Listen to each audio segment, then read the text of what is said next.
அனிதா, நீங்களா? உள்ள வாங்க. பயங்கர மழை இல்ல? முதல்ல தலத்தை விட்டுங்க. தேங்க்யூ.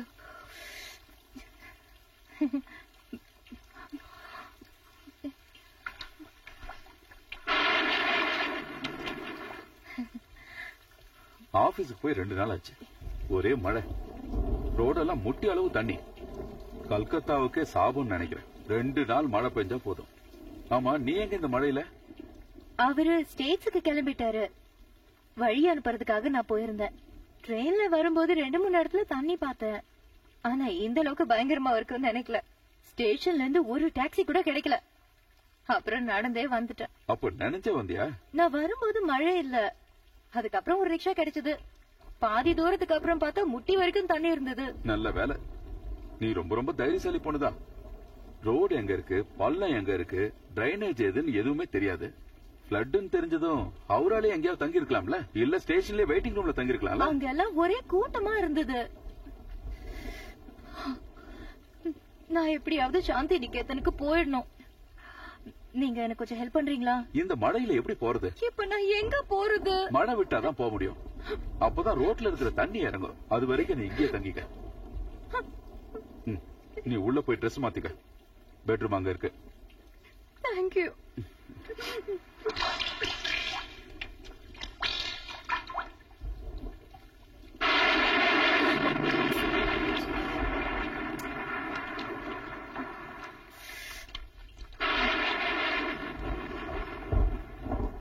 டீ குடிங்க. தேங்க்யூ.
நேத்து அப்படி நடந்துகிட்டதுக்கு என்ன மன்னிச்சிரு.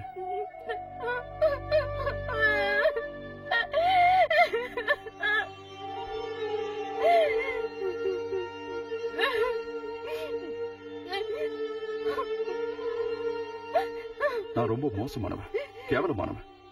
அடைக்கன்னு தேடி வந்த உன்கிட்ட போய் நிச்சயம் நீ பண்ண தப்புக்கு மன்னிப்பே கிடையாது. அந்த நேரத்தில் என்னையும் மறந்துட்டேன். நீயாவது என்ன தள்ளி விட்டுருக்கலாம்ல, எதையாவது எடுத்து அடிச்சிருக்கலாம்ல. தப்பெல்லாம் என் மேலதான்.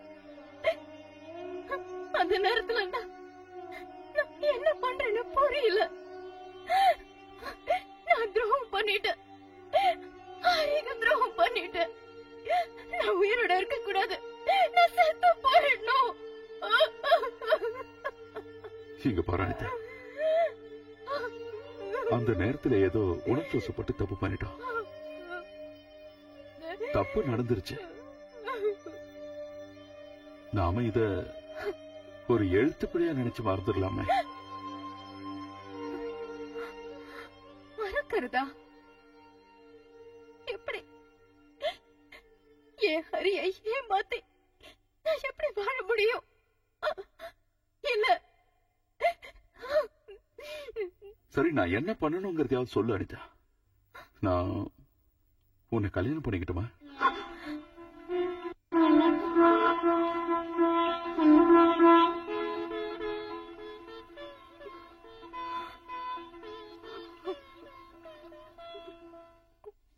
அப்போ அந்த பொண்ணை கல்யாணம் பண்ணிட்டு திரும்ப அந்த வீட்டுக்கே கூட்டிட்டு போறியா?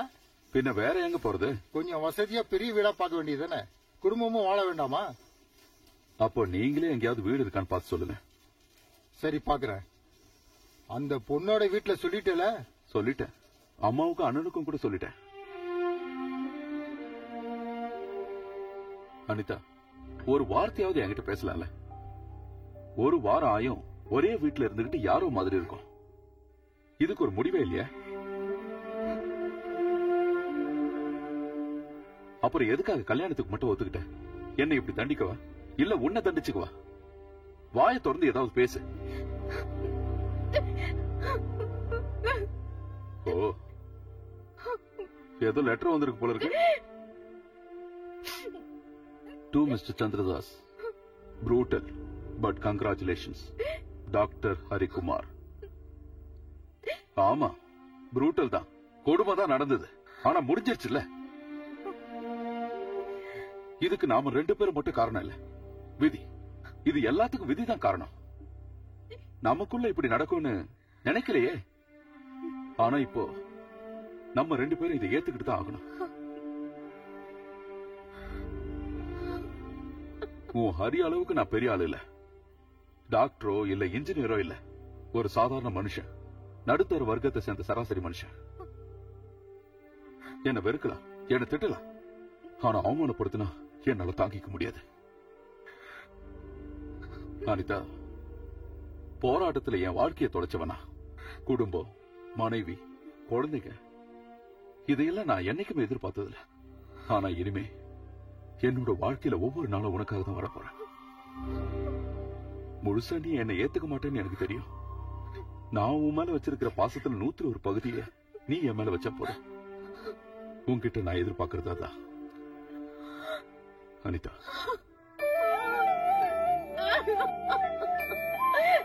அழாத. அழுது தீக்க வேண்டியதில்லை நம்ம வாழ்க்கை. சந்தோஷமா வாழணும். இனிமே நான் அழ மாட்டேன்.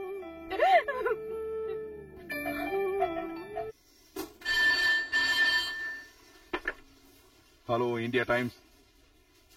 ஆமா, சந்திரதாஸா? எங்க இருந்து? ஹோட்டல் பேர் என்ன? Room number?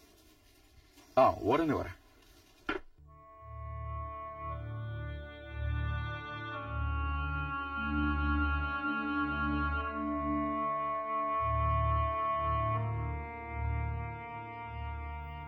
ராகவன, ராதா ஆலயம் மாறி போயிட்டா.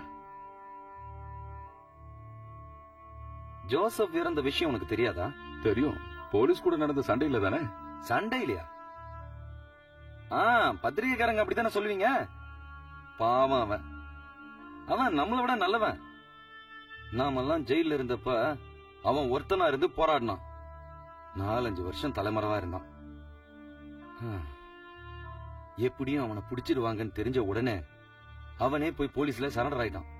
அதுவும் இவ சொன்னதுனால சரண்டர் ஆனான். இவ அவனை விரும்பினான், கல்யாணம் பண்ணிக்கணும்னு ஆசைப்பட்டா. அதுக்கப்புறம் தான் ஜோசப் சண்டையில இறந்துட்டான்னு நாங்க கேள்விப்பட்டோம். அவனை கொன்னுட்டாங்கடா. அடிச்சு சித்திரவதை பண்ணி அப்புறம் ஷூட் பண்ணிட்டாங்க. சர்க்கிள் இன்ஸ்பெக்டர் ஜார்ஜ் தாமஸ் தான் அதை பண்ணாரு. அதுக்கு அரசாங்கம் அவனுக்கு பரிசு வேற கொடுத்தது, சர்வீஸ் என்ட்ரி. ஆனா உண்மையான குட் சர்வீஸ் என்ட்ரி அவனுக்கு கிடைச்சது. 4 நாளைக்கு முன்னாடி 4-5 பசங்களும் அவங்களோட இவளுமா சேர்ந்து அவனை கோட்டர்ஸ்லயே போட்டு தள்ளிட்டாங்க. என்ன புரியலையா? கொன்னுட்டாங்க. தூக்கத்திலேயே யாருக்கும் தெரியாம கொன்னுட்டாங்க. தப்பு இல்லல? இல்ல. அவன் செஞ்சதுக்கு இது வேணும். இப்போதைக்கு எனக்கு இவ மட்டும்தான் இருக்கா. இவ போலீஸ் கையில மாட்டாம இருக்க நாம தான் இவளுக்கு உதவி பண்ணணும். ராதாவை என்கிட்ட ஒப்படைச்சிட்டு அவர் திரும்ப போயிட்டாரு. அவளுக்கு இப்ப வருத்தமா இருக்கா? இல்ல. அப்புறம் ஏன் நீ இப்படி சாப்பிடாம இருக்க? வாழணுங்கிற ஆசை எனக்கு இல்ல. ஜோசப் இல்லாத வாழ்க்கை எனக்கு வேண்டாம். மறந்துரு, எல்லாத்தையும் மறந்துரு. நீ நல்லபடியா வாழணும்னு ஆசைப்படுறவங்களும் இருக்காங்க. உனக்கு ஏதாவது ஆச்சுன்னா ராகவனால தாங்கிக்க முடியாது. அவருக்காகவாவது நீ வாழ்ந்தே ஆகணும். சாப்பிடாம இருக்கிறதுனாலதான் இந்த வயிற்று வலியும் வாந்தியும். வா, ஹாஸ்பிட்டல் போலாம். வேண்டாம் வேண்டாம்னு சொல்லக்கூடாது. வா போலாம். சரி, நல்லா இருக்கீங்களா? நல்லா இருக்கா. நல்லா இருக்கா. வேற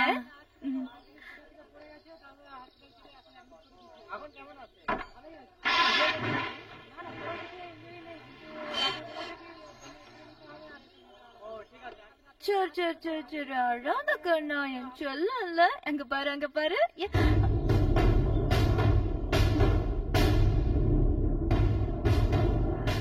அனிதா, குழந்தைக்கு என்னாச்சு? எப்படி அடிபடுச்சு? ரொம்ப அழறால, என்னாச்சு? ஒண்ணு ஆகல. என் குழந்தை அழுக நிறுத்த எனக்கு தெரியும். நீங்க போய் அவளை கவனிங்க. அனிதா, இவ யாருன்னு தெரியுமா? நான் எதையும் கேட்க விரும்பல.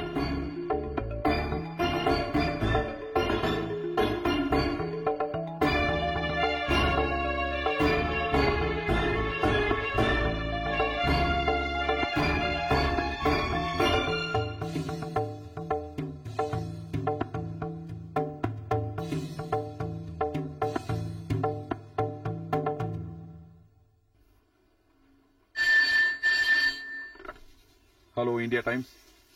Yes, Chandradas speaking. What? Is it true, sir? No, nothing. Gopal, ராதாவை அரெஸ்ட் பண்ணிட்டாங்க. யார் உன்கிட்ட சொன்னா? எடிட்டர் இப்பதான் போன் பண்ணாரு. கண்ட்ரோல் ரூம்ல இருந்து கிடைச்ச மெசேஜ். ராதாங்க ஒரு நக்சலைட் அரெஸ்ட் பண்ணிட்டாங்க. உடனே நீ அங்க போய் விசாரிங்கிறாரு. சரி, நீ போ, நான் வரேன்.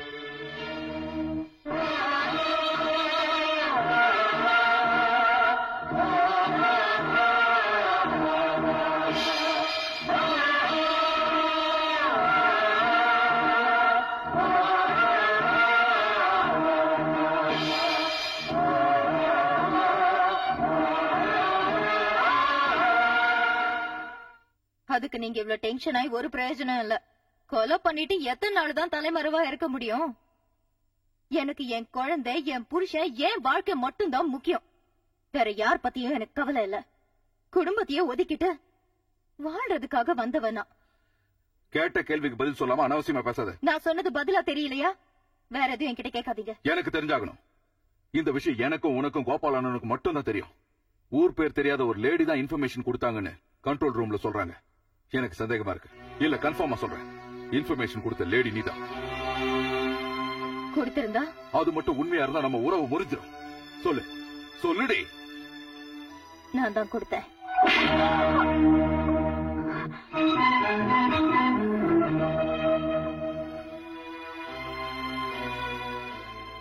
வார்த்தையால கூட நான் இது வரைக்கும் ஒண்ணு நோக்கடிச்சதில்ல. அந்த அளவுக்கு நான் உன் மேல பாசம் வச்சிருந்தேன். ஆனா நீ என்னோட நம்பிக்கைய ஒரே அடி அழிச்சிட்ட. இது வரைக்கும் நீ என்ன புரிஞ்சுக்கல, உண்மைய நேசிக்கவும் இல்ல. என்னைக்கு நீ அதான் இருந்த. மேங்களூர் கோவிந்தனோட பொண்ணுங்கிற ஆணவம். நான் ஒரு குழந்தைக்கு அம்மா, உங்களுக்கு பொண்டாட்டி. திரும்பவும் போராட்டங்கிற பேர்ல நீங்களும் அவங்க கூட போயிட்டீங்கன்னா அப்புறம் எங்களுக்கு வேற யாரு இருக்கா? இங்க பாரு, முதல்ல நீ ஒரு மனுஷியாரு. மனுஷங்களை புரிஞ்சுக்க கத்துக்க. உறவு முறையையும் உணர்வுகளையும் புரிஞ்சுக்க கத்துக்க. அதுக்கப்புறம் தான் மனைவி, அம்மா எல்லாம். இப்ப நீ நடந்துக்கிறதுலாம் வெறும் நடிப்புதான். சுயநலம். என்ன மன்னிச்சிருங்க. மன்னிக்கிறதா? எனக்கு தெரியாம இல்லறத்துல நீ துரோகம் பண்ணிருந்தா கூட உன்னை நான் மன்னிச்சிருப்பேன். குழந்தைக்கு அப்பா நான் இல்லன்னு தெரிஞ்சிருந்தா கூட சந்தோஷமா ஏத்துக்கிட்டு இருப்பேன். ஆனா நீ பண்ணிருக்கிற தப்ப நான் மன்னிச்சாலும் ஆண்டவன் மன்னிக்க மாட்டான். இனி நீ யாரும் நான் யாரும் உனக்கு எனக்கு சம்மந்தம் இல்ல.